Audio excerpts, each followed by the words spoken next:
여러분, 혹시 인류의 역사도 별들이 정해준 시간표에 따라 흘러간다는 이야기를 들어보신 적이 있으신가요? 믿기 어려울 수 있지만 점성학에서는 이를 점성학적 시대라고 부릅니다. 이 개념은 단순한 상상이 아니라 지구의 움직임에 기반합니다.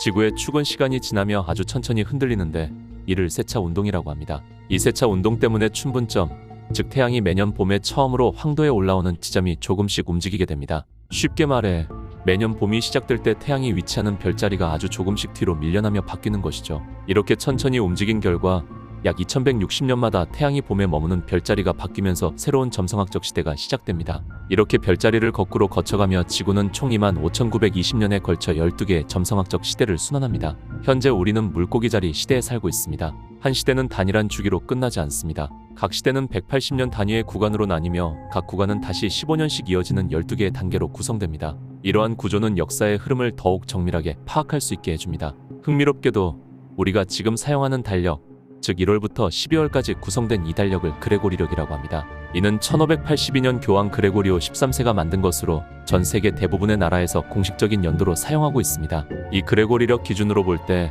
흔히 기원전 0년 또는 예수 탄생 무렵이라고 하는 시기는 점성학적으로 물고기 자리 시대가 시작된 시점을 의미합니다. 다시 말해 지금 우리가 살고 있는 이 시대가 본격적으로 시작된 시점이 바로 그때라는 뜻입니다.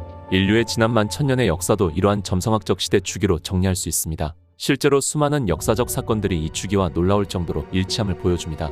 이제 각 시대와 단계에 대해 알아보겠습니다. 그 첫 번째 이야기로 우리를 이끌고 갈 시대는 개자리 시대입니다. 기원전 8640년부터 6480년까지 이어진 이 시기는 인류가 떠돌이에서 정착민으로 변화하던 바로 그 순간이었습니다. 개자리는 어머니, 가정, 음식, 보호를 상징하죠. 바로 그 성질에 따라 이 시대에는 인류가 농사를 시작하고 가축을 길들이며 집을 짓고 공동체를 형성하게 됩니다. 신석기 혁명이라고도 불리는 이 시기는 단순히 도구를 바꾸는 차원을 넘어 인간 자체가 자연과 조화를 이루며 살아가려는 내면의 혁명이 일어났던 시기였습니다. 어머니를 신성시하고 여신을 섬기던 목의 중심에 문화가 꽃피었으며 지구 전역에서 최초의 마을과 정착지가 등장하게 됩니다. 인류는 더 이상 사냥감을 쫓지 않았고 대신 땅을 갈고 곡식을 심는 삶으로 들어섰습니다. 즉 인류 문명의 태동은 개자리의 따뜻한 품 안에서 시작된 것이죠. 그 다음 시대는 쌍둥이 자리 시대, 기원전 6480년부터 4320년까지 이어졌습니다. 이 시대의 키워드는 소통과 이동, 그리고 양손의 기술입니다. 이 시기는 무려 50여 개의 서로 다른 공예 기술이 폭발적으로 등장한 시기였고 최초의 산업화가 일어난 시기이기도 합니다. 단순한 흙그릇에서 시작된 도자기는 점차 다채로운 색채와 상징으로 채워지며 인간의 감성과 지식을 표현하는 매개체가 되었습니다. 사람들은 더 멀리, 더 자주 움직이기 시작했고 무역로를 따라 기술과 물자가 교류되며 거대한 네트워크가 형성되었습니다. 지중해에서 남부 러시아까지 이어지는 이 무역망은 단순히 물건을 넘는 것이 아니라 인간의 사고방식과 언어, 문화를 함께 이동시킨 살아있는 혈관이었습니다. 이 시기의 사람들은 마치 쌍둥이 자리에 호기심 많은 아이들처럼 서로 다른 세상을 탐험하며 문명을 키워갔습니다. 그리고 이제 우리는 황소자리 시대로 들어섭니다. 기원전 4320년부터 2160년까지 이 시기는 부와 풍요, 기념비적 아름다움의 시대였습니다. 황소자리는 안정과 소유, 예술과 건축을 상징합니다. 바로 이 시기에 최초의 도시들이 나타나고 금융 개념이 태동하며 인류는 부를 구조화하기 시작합니다. 우바이드 문화는 티그리스 유프라테스강 유역에서 돈을 만들고 시장이 중심이 되는 마을을 세워 문명의 기틀을 다졌습니다.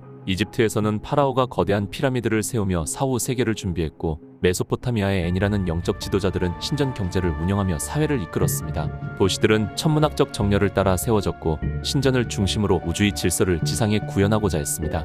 이 시대는 황소자리의 풍요와 웅장함이 가장 잘 드러나는 시기였으며 동시에 반대편 별자리인 정갈자리의 그림자도 함께 드리워졌습니다. 장례식과 무덤, 사후 세계에 대한 강한 집착은 이 시대의 또 다른 얼굴이었습니다. 부유한 통치자들은 자신들의 보물과 하인들까지 무덤에 함께 묻으며 저 너머 세계에서도 그들의 권세가 이어지길 바랬죠. 심지어는 아메리카 대륙에서도 이와 유사한 풍습이 나타났다는 사실은 별의 주기가 인류 전체에 영향을 미치고 있었음을 시사합니다. 이제 인류의 역사에서 새로운 전환점을 맞이하게 됩니다. 양자리 시대, 기원전 2160년부터 0년까지 이어진 이 시대는 앞선 황소자리의 평화롭고 안정된 흐름을 깨고 불꽃처럼 타오르는 전쟁과 정복의 시대를 열었습니다. 양자리는 도전, 경쟁, 독립, 그리고 불굴의 의지를 상징하죠. 이 시대가 열리자마자 아카드 제국의 사르고는 역사상 최초의 군사 제국을 세우며 인류 문명을 전쟁이라는 도가니 속으로 끌고 갔습니다. 그 뒤를 이어 구티안, 후리안, 바빌로니아인, 히타이트인들이 메소포타미아를 차례차례 정복했고 히타이트는 인류 최초로 철제 무기를 만들기도 했지만 결국 역사 속으로 사라졌습니다.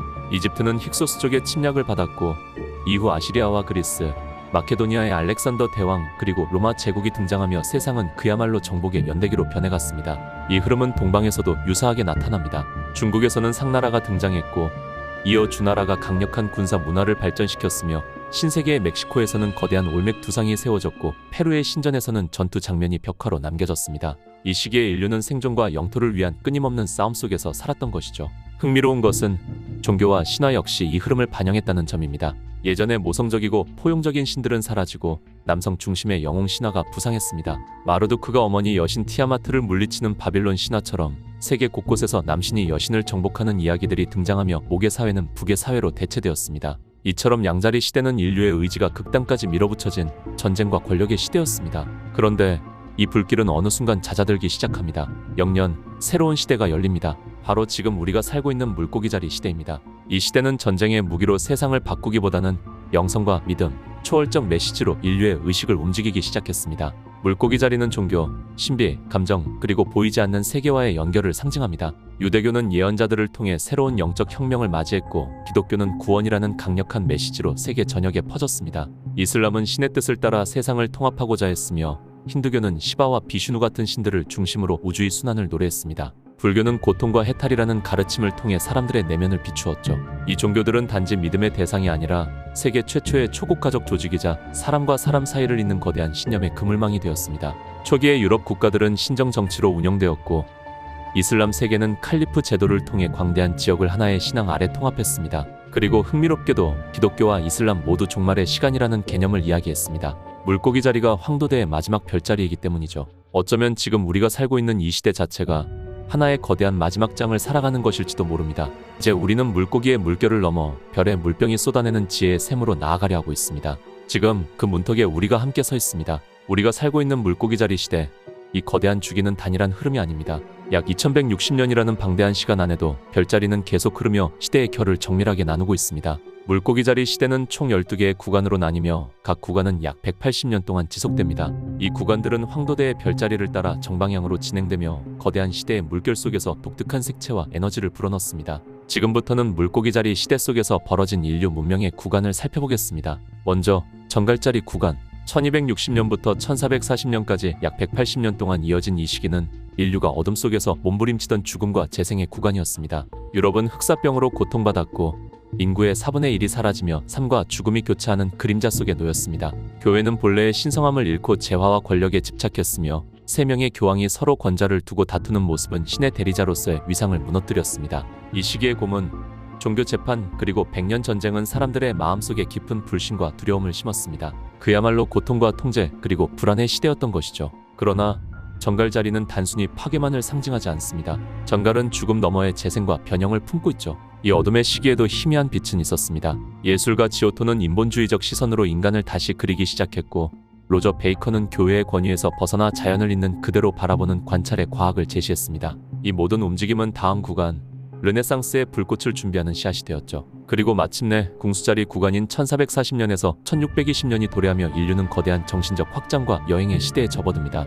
이 시기는 이탈리아 르네상스가 만개하며 예술과 철학, 건축과 과학이 모든 분야에서 전례 없는 꽃을 피운 시기입니다. 인간은 신의 피조물이 아니라 스스로 사고하고 창조하는 존재로 자리매김하기 시작했습니다. 유럽의 탐험가들은 신세계를 향해 항해를 떠났고 그 여정 끝에 콜럼버스는 1492년 아메리카 대륙을 발견하며 세계의 지도를 바꾸어 놓았습니다. 마젤란은 지구 일주를 성공시켰고 아즈텍과 잉카 문명은 신대륙에서도 르네상스를 맞이했습니다. 궁수자리는 비전과 이상, 높은 철학을 상징하는 별자리입니다. 그래서 이 구간은 단지 외형적인 확장이 아닌 인간의 정신 그 자체가 확장되던 시기였습니다. 흥미롭게도 약 2000년 전의 양자리 시대에서도 유사한 궁수자리 구간이 있었으며 당시에도 그리스의 아르카익 시대, 칼데아 문명 등에서 유사한 르네상스적 움직임이 일어났습니다. 이는 우주의 순환이 인류 의식에도 반복적인 파동을 그리는 증거이기도 하죠. 다음으로 염소자리 구간인 1620년에서 1800년이 시작됩니다. 이 구간은 고전의 재정립과 논리, 구조, 정부라는 키워드를 중심으로 전개됩니다.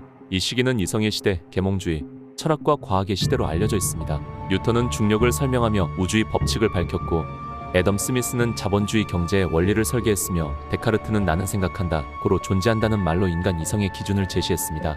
이 시기의 정치 또한 염소자리의 질서와 구조에 기반했습니다. 프랑스의 루이 14세는 태양왕으로 절대 군주제를 대표했고 영국에서는 공화주의가 대두되며 민주주의의 씨앗이 심어졌습니다. 이러한 사상은 훗날 미국 독립과 프랑스 혁명으로 이어졌고 이성이 세계를 조직하는 도구로 자리 잡았습니다. 예술은 고전적 균형과 비율을 되살렸고 사회는 새로운 법과 질서를 향해 나아가기 시작했죠. 놀랍게도 이 염소자리 구간은 기원전 6세기 고대 그리스의 철학적 전성기와도 정확히 맞닿아 있으며 심지어 이집트 고왕국 시대의 정밀한 피라미드 구조와도 조응합니다. 그것은 마치 인류의 정신이 특정 별자리의 기운을 따라 주기적으로 각성하는 것처럼 보입니다. 1800년 물병자리 구간이 시작되며 인류는 또 한 번의 거대한 도약을 맞이합니다. 물병자리는 천재성, 과학, 혁명, 형제, 그리고 인류 집단의 진화를 상징합니다. 이 시기 세상은 산업과 기술, 사회 구조 전반에서 격변을 겪게 되죠. 대표적인 사건은 산업혁명입니다. 로버트 풀턴의 증기선 성공, 영국의 대량 생산 공장, 그리고 미국 보스턴 제조회사의 탄생은 인간 노동의 개념을 완전히 바꾸었습니다.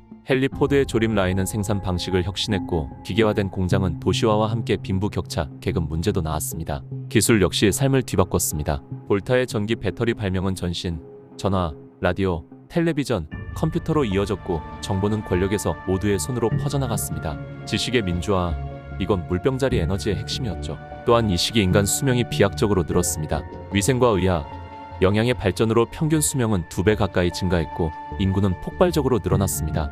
이에 따라 정부는 복지와 교육, 제도적 대응에 나서야 했고 인간은 점차 개인에서 집단으로 의식의 방향을 옮기기 시작했습니다. 이제 우리는 물병자리 시대 안에서 더욱 정교하게 나뉜 구간, 즉 각 단계들을 하나씩 살펴보려 합니다. 이 시대의 에너지는 180년 주기로 흐르는 12개의 별자리 단계를 통해 다양한 형태로 세상에 나타났고 그 흐름은 우리 삶의 모든 영역에 깊은 흔적을 남겼습니다. 그중 우리가 주목할 시기는 20세기를 관통하며 인류를 극적으로 뒤흔든 5단계입니다. 먼저 정갈자리 단계는 1905년부터 1920년까지 이어졌습니다. 이 시기는 정갈자리의 키워드인 죽음과 재생, 고통, 통찰의 에너지가 세상을 뒤덮었던 시기였습니다. 인간의 내면과 세계의 어두운 진실이 드러나기 시작했고 기존 가치와 질서는 조용히 그러나 근본적으로 무너졌습니다. 예술에서는 큐비즘, 다다이즘, 추상 미술이 등장해 전통적 형태와 조형을 해체했고 그것은 단지 미술의 변화가 아니라 현실을 보는 관점 자체가 바뀌고 있음을 보여주는 신호였습니다. 동시에 지그문트 프로이트는 무의식을 탐구하며 인간 정신의 어두운 방을 열었고 종교적 권위와 믿음의 균열을 일으켰습니다. 이 모든 흐름은 고전 세계의 종말이자 현대 세계의 잉태를 상징하는 통과 이래였습니다. 그 다음 궁수자리 단계는 1920년부터 1935년까지 이어졌으며 활기와 확장, 문화적 비전이 만개한 시기였습니다. 흔히 흥겨운 20년대로 불리는 이 시기는 전쟁의 상처를 잊고 세상이 다시 꿈을 꾸기 시작한 시기였습니다. 재즈가 울려 퍼지며 자유로운 감성이 살아났고 뉴욕의 할렘 르네상스부터 파리의 문학 살롱에 이르기까지 문화와 예술은 새로운 형태로 폭발했습니다. 스타인백, 해밍웨이 같은 작가들이 이 시기를 빛냈고 대중은 활기와 이상에 들떠 있었습니다. 궁수자리는 더 나은 미래를 향한 이상과 탐험의 별자리인 만큼 이 시기의 분위기엔 도전과 낙관이 깃들어 있었습니다. 하지만 그 열기는 오래가지 못했고 염소자리 단계, 즉 1935년부터 1950년까지의 시기는 다시 구조와 책임, 권위와 제한의 기운으로 전환됩니다. 이 시기는 세계가 다시 냉정해지고 보수적인 방향으로 향하던 시기였으며 대공황과 제2차 세계대전이라는 거대한 시련 속에서 인간은 질서와 생존을 고민해야 했습니다. 미국에서는 루즈벨트의 뉴딜 정책이 정부 개입을 통해 사회적 안정과 회복을 시도했고 유럽에서는 히틀러, 무솔리니, 프랑코 같은 강력한 독재자들이 권력을 잡으며 세계는 전체주의의 그늘 아래 놓이게 됩니다. 전쟁은 단지 전장이 아닌 시민의 삶까지 침범했고 수많은 여성들이 공장으로 나가 노동을 해야 했으며 이는 전통적 성역할의 균열을 가져왔습니다. 전후에는 요람에서 무덤까지를 내세운 복지 체계가 등장하면서 국가가 개인의 삶을 책임지는 구조가 본격적으로 자리 잡기 시작했습니다. 이후 물병자리 단계가 1950년부터 1965년까지 이어졌습니다. 이 시기는 과학과 기술, 천재성과 혁신이 중심이 된 시기로 현대 물병자리 시대의 미리 보기와도 같은 시기였습니다. 핵무기가 만들어졌고 우주 경쟁이 시작되었으며 컴퓨터와 전자기기의 발달로 세상은 완전히 새로운 속도로 움직이기 시작했습니다. 인간은 달을 향해 나아가고 있었고 학교에서는 수학과 과학 교육이 그 어느 때보다 중요해졌습니다. 미국과 소련은 이념의 차이를 넘어서 기술의 우위를 놓고 치열한 경쟁을 벌였고 이것은 단순한 전쟁이 아닌 누가 미래를 먼저 차지할 것인가의 싸움이었습니다. 물병자리는 집단 지성, 기술, 이상주의를 상징하는 만큼 이 시기는 인류가 유토피아와 종말 사이에서 진지한 선택을 고민했던 시간이라 할 수 있습니다. 마지막으로 물고기자리 단계는 1965년부터 1980년까지로 혼란과 해체, 환상과 탈출의 에너지가 두드러졌던 시기입니다. 이 시기는 물고기자리 시대 자체의 마지막 구간이기도 하기에 마치 오래된 꿈이 흐릿해지며 깨어나는 듯한 공허함이 퍼졌습니다. 사회는 급속하게 변화했고 그 속도만큼이나 많은 균열이 일어났습니다. 미국에선 인종차별 반대 운동과 베트남 전쟁 반대 시위가 거세졌고 감옥 폭동과 대규모 시위는 체제에 대한 불신을 드러냈습니다. 환경 오염과 핵위협, 멸종 위기 생물들의 급증은 자연이 인간에게 보내는 경고처럼 보였습니다. 이 시기는 또한 자살과 우울증이 증가하고 사람들은 종교, 마약, 영성, 심지어는 환각을 통해 현실을 벗어나고자 했던 시기이기도 했습니다. 이는 물고기자리의 양면성 구원과 도피, 신비와 혼돈이 동시에 드러난 전환의 순간이었습니다. 우리는 이제 물병자리 시대를 향해 가는 물고기자리 구간인 1980년에서 2160년까지의 여정을 따라가 보려 합니다. 이 시기는 물고기자리 시대의 마지막이자 새로운 시대의 씨앗이 옮트는 전환의 시기로 마치 안개 속을 걷듯 혼란과 가능성이 뒤섞인 시기입니다. 1980년대 이후 세계는 다시금 혼란과 해체의 흐름 속으로 빨려 들어갔고 오늘날 많은 연구자들은 우리가 6번째 대멸종의 문턱에 서 있다고 말합니다. 지구온난화는 더 이상 이론이 아닌 피부로 느껴지는 재난이며 이런 위기는 종말론적 상상과 맞물려 인류의 내면 깊숙한 두려움을 자극하고 있습니다. 첫 번째는 양자리 단계인 1980년에서 1995년까지인데 전쟁과 폭력의 에너지가 강하게 드러난 시기였습니다. 이 시기는 전통적인 국가 간 전쟁보다는 사회 내부에서의 폭력과 분열이 중심이었습니다. 미국에서는 갱단들이 자동 무기를 들고 거리를 점령했고 어린 청소년들이 갱단에 가입하며 살인을 일종의 통과 의례처럼 받아들이는 비극적인 현상이 벌어졌습니다. 테러리즘과 무차별 범죄가 늘어났고 사람들은 공공장소에서조차 안전을 보장받기 어려운 사회적 불안을 경험하게 되었죠. 양자리가 상징하는 본능적 분출, 충돌, 그리고 생존을 향한 거친 의지는 이 시기의 그림자 속에서 강하게 드러났습니다. 이후 황소자리 단계인 1995년에서 2010년에 들어서면서 상대적으로 안정을 되찾는 시기가 오게 됐습니다. 전 단계에서 폭력과 분열이 극에 달한 후 황소자리의 에너지는 물질, 경제, 안정을 중심으로 삶을 재정비하려는 흐름을 만들어냈습니다. 1993년을 기점으로 범죄율은 눈에 띄게 감소했고 세계는 경제적 성장과 글로벌 시장에 주목하게 되었습니다. 하지만 이 안정은 언제든 깨질 수 있는 유리 위의 균형이었습니다. 1994년 멕시코의 페소 평가절하 사건은 세계 경제의 연결성과 취약성을 동시에 드러냈고 뉴욕 증시는 급등하며 새로운 자본의 흐름이 만들어졌지만 그 이면에는 점점 더 불안정해지는 금융 시스템과 빈부 격차가 뿌리내리고 있었습니다. 황소자리의 부의 집중이라는 이면은 곧 세계적 불균형의 씨앗이 되기도 했습니다. 쌍둥이 자리 단계인 2010년에서 2025년에 들어서면서 세계는 다시금 빠르게 움직이기 시작했습니다. 이 시기의 핵심 키워드는 이동, 정보, 이념의 충돌입니다. 인터넷과 스마트폰의 확산은 정보의 속도와 범위를 전례 없이 확대시켰고 사람들은 시공간을 초월해 연결되기 시작했습니다. 그러나 동시에 이 시기는 이념적 충돌과 문화적 분열의 시기로도 기록될 것입니다. 종교와 정치, 성과 정체성, 민족과 국경의 문제가 격렬하게 부각되었고 사회는 점점 더 다층적 갈등 구조로 변화했습니다. 실제로 과거 쌍둥이 자리 시대들에서도 대규모 인구 이동과 문화적 충돌이 반복되었고 이번 주기 역시 마찬가지 흐름을 따르고 있습니다. 테러와의 전쟁은 단순한 무력 충돌이 아니라 이념 대 이념의 싸움으로 격화되었으며 특히 이슬람 근본주의와 서구 자유주의 간의 긴장은 극에 달했습니다. 동시에 이 시기는 부의 불균형과 사회 내부의 분열이 심화된 시기이기도 했습니다. 기존의 소비주의에 대한 회의가 커지고 새로운 가치 체계에 대한 필요성이 제기되기 시작했죠. 그러나 이 모든 혼란 속에서도 긍정적 가능성은 존재합니다. 세계를 갈라놓는 이념과 정체성을 넘어설 새로운 패러다임이 태동하고 있으며 이질적인 생각들이 충돌을 거쳐 더 진보된 형태의 통합으로 나아갈 가능성이 열려 있습니다. 열린 마음으로 서로의 이야기를 듣고 경계를 넘나드는 지혜를 모을 때 이 단계는 분열이 아닌 통합의 디딤돌이 될 수 있습니다. 2025년부터 시작되는 계자리 단계는 여전히 혼란과 붕괴의 에너지가 지배하는 물고기자리 구간의 한복판에 있지만 그 속에서 사람들은 본능적으로 안정과 보호, 소속감을 찾아 움직이기 시작합니다. 쌍둥이 자리 단계의 이동성과 분열 뒤에는 피로와 상실감이 남고 이제 사람들은 가정과 공동체 그리고 정서적 연대 안에서 회복을 갈망하게 됩니다. 가정 중심의 가치가 다시 주목받고 사람들은 더 작고 밀접한 관계 속에서 안정감을 찾으려 할 것입니다. 동시에 기후 위기와 대멸종의 위협이 현실로 다가오며 환경 보호와 지속 가능성이 중요한 과제가 됩니다. 이 시기는 감정적 치유의 시작점이 될 수 있지만 여전히 물고기자리 시대 특유의 불확실성과 종말적 분위기는 사회 전반의 그림자처럼 드리워져 있습니다. 그럼에도 불구하고 이 혼돈 속에서 우리는 새로운 공동체 모델, 지속 가능한 삶, 깊이 있는 인간적 연결이라는 희망의 씨앗을 발견하게 될 것입니다. 이처럼 물고기자리 구간의 후반부는 단순한 혼란의 시대가 아니라 새로운 시대를 위한 정신적 해체와 재조립의 시간입니다. 고대부터 이어진 점성학적 주기의 흐름은 지금 우리가 겪고 있는 이 복잡하고 모순된 세계 역시 우주의 리듬 속 하나의 파장이라는 걸 보여줍니다. 계자리에서 시작된 이 여정은 물고기 자리를 지나며 깊은 무의식의 바다를 건너고 있고 곧 물병자리 시대의 찬란한 별빛 아래 다시 태어날 준비를 하고 있습니다. 이제 중요한 건 우리가 그 흐름을 얼마나 자각하고 함께 춤출 수 있느냐는 것입니다.